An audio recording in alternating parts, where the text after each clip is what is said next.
Selamat pagi dunia penuh warna. Hari ini akan jadi istimewa. Selamat pagi wahai teman semua. Assalamualaikum warahmatullahi wabarakatuh. Salam guru penggerak. Perkenalkan, kami seorang guru penggerak angkatan 11 Kabupaten Ngawi.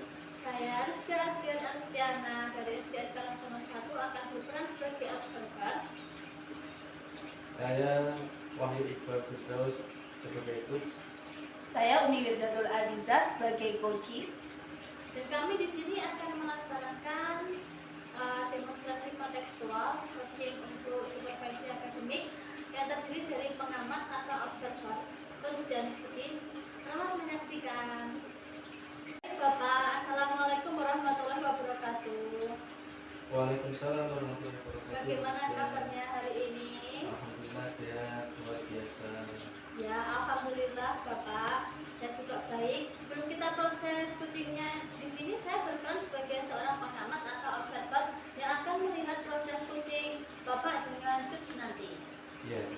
Namun sebelum saya memulai percakapan ini, ada beberapa hal yang ingin saya sampaikan terkait rubrik penilaian dalam observasi saya. Jadi agar Bapak juga tahu ya, nanti untuk rubrik penilaian akan menjadi acuan saya adalah saya harapkan dalam proses percakapan nanti sudah memiliki prinsip dari seorang coach, yaitu kemitraan, kemudian proses kreatif, serta memaksimalkan potensi, dan tentunya Bapak juga sudah memiliki kompetensi inti dari coaching yang meliputi presence, yaitu kehadiran penuh, kemudian mendengarkan aktif dan mengajukan pertanyaan berbobot, tentunya dengan teknik rasa.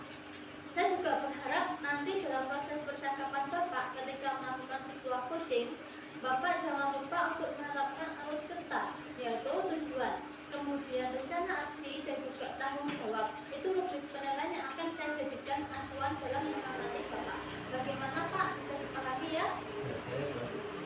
Oke Bapak, kalau begitu selanjutnya sebelum dimulai untuk proses coaching ini ada beberapa pertanyaan yang ingin saya tanyakan, boleh ya? Iya, itu boleh. Baik, untuk pertanyaan pertama nih Bapak, kira-kira kompetensi coaching yang mana nih yang ingin Bapak kembangkan dalam proses percakapan nanti? Iya.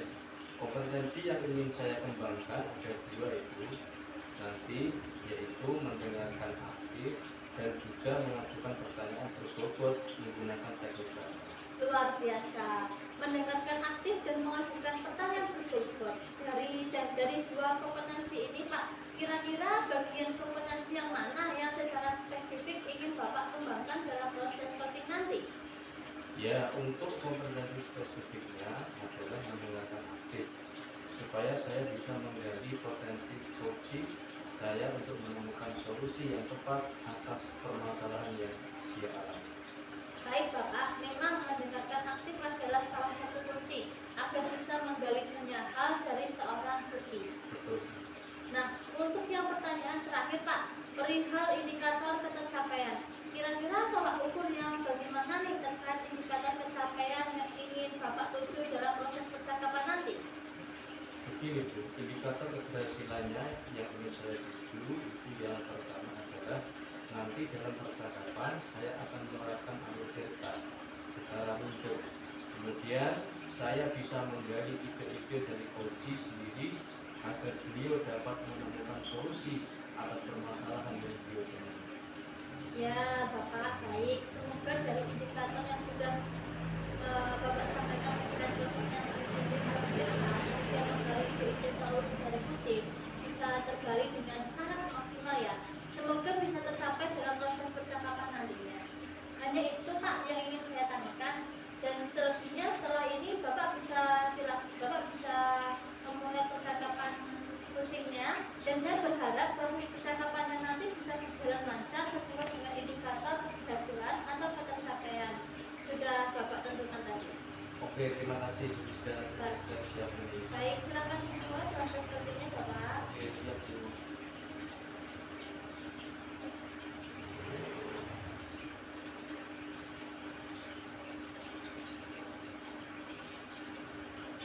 Assalamualaikum Assalamualaikum warahmatullahi wabarakatuh. Bu Ida, bagaimana kabarnya? Waalaikumsalam warahmatullahi wabarakatuh. Pak Firda, alhamdulillah kabar saya baik Pak Firda. Kabar Pak Firda sendiri bagaimana? Alhamdulillah sehat walafiat. Mudah-mudahan kita selalu tetap sehat selalu. Amin, amin ya rabbal alamin. Bagaimana Bu Ida, kayaknya Ibu ada yang Bu Ida pikirkan, apa ada yang ingin dibicarakan? Ya Bapak, di sini saya akan menyampaikan beberapa masalah yang saya alami ya Bapak ya. Jadi saya ingin curhat sama Bapak tentang permasalahan saya yang saya hadapi. Boleh Bu, apa yang bisa saya berikan? Begini, saya sebenarnya bingung dengan anak-anak didik saya yang kenapa ya Pak ya, di sini anak-anak didik saya masih ada aja yang tidak mau sholat, padahal setiap hari itu sudah diadakan pembiasaan sholat. Pada pagi hari itu sholat duha dan untuk siang itu sholat zuhur. Dan saya itu masih berpikir kenapa anak-anak itu kok merasa masih males untuk sholat. Gitu. Sekarang coba Ibu ceritakan apa yang Ibu alami saat ini. Begini, saya memiliki masalah itu proses pembelajaran saya tentang nilai agama tadi, anak-anak yang malas sholat tadi ya Pak ya. Jadi di sini saya sudah rutin melaksanakan sholat duha tadi, pembiasaan tadi. Di sini tentang nilai agama dan moral pada saat kegiatan rutinitas di luar kelas, di mana ketika saya bertanya kepada anak tentang siapa yang ada yang sholat, ada sebagian kecil anak itu menjawab ada yang sholat dan ada juga yang mengatakan tidak. Jadi sangat memprihatinkan ya sekali ya Pak ya kalau tadi anak-anak tidak sholat. Jadi saya salah seorang anak yang mengatakan tidak sholat itu karena dilarang orang tua. Tadi ada yang mengatakan seperti itu. Ketika saat itu saya merasa sedih dan prihatin dengan keadaan ini. Kenapa ya? Kita seorang muslim masih ada yang tidak mau untuk melaksanakan sholat.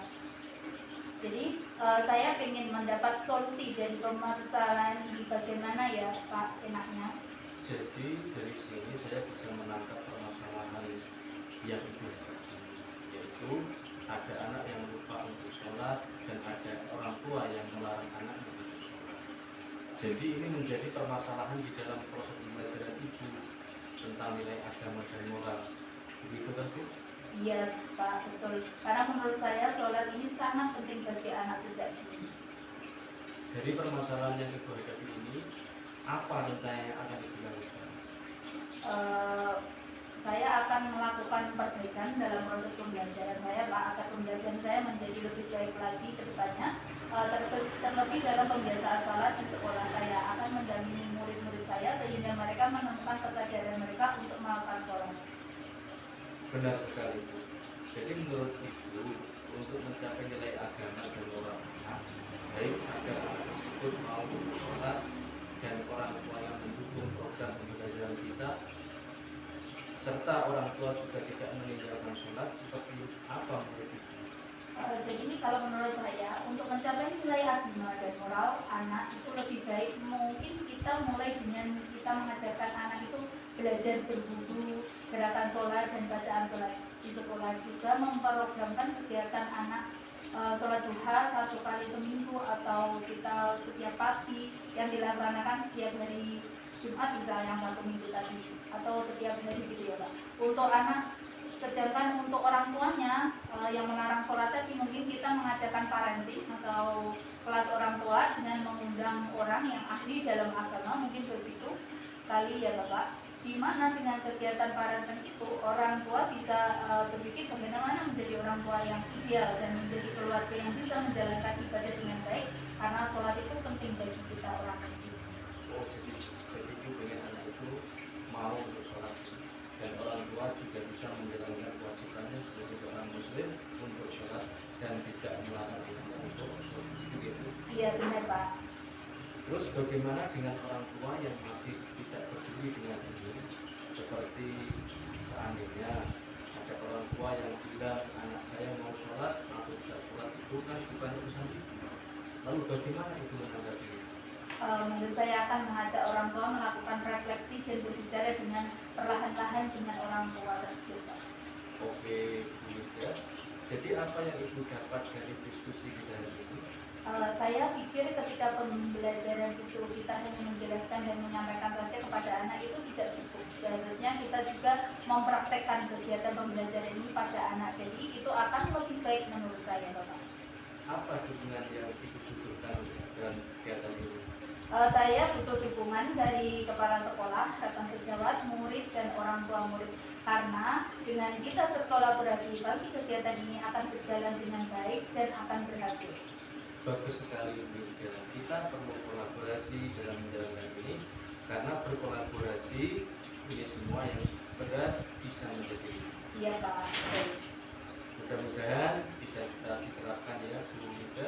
Pengen lagi mendengar ceritanya kalau sudah melakukan kegiatan itu, kira-kira kapan akan dilaksanakan? Insya Allah saya akan melaksanakan segera mungkin, Bu. Mungkin besok pagi atau insya Allah akan saya terapkan ketika pembiasaan sholat duha nanti. Minggu depan ya oke, sudah saya tunggu hasilnya ya.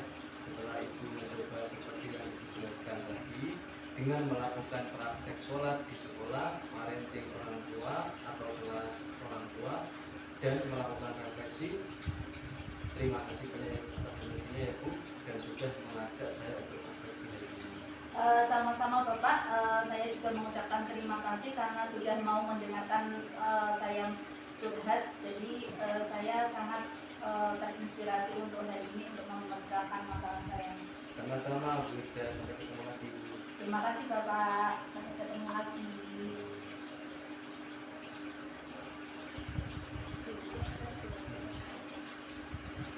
Baik Bapak Wahyu, tadi saya sudah mengamati proses dari percakapan Bapak Wahyu dengan coaching yang terkait proses coachingnya ini sudah ada beberapa catatan. Namun sebelum saya sampaikan nih Pak, saya ingin menanyakan beberapa hal, boleh ya? Boleh Bu. Nah Bapak, untuk pertanyaan pertama, apa yang sudah Bapak lakukan tadi saat melakukan coaching?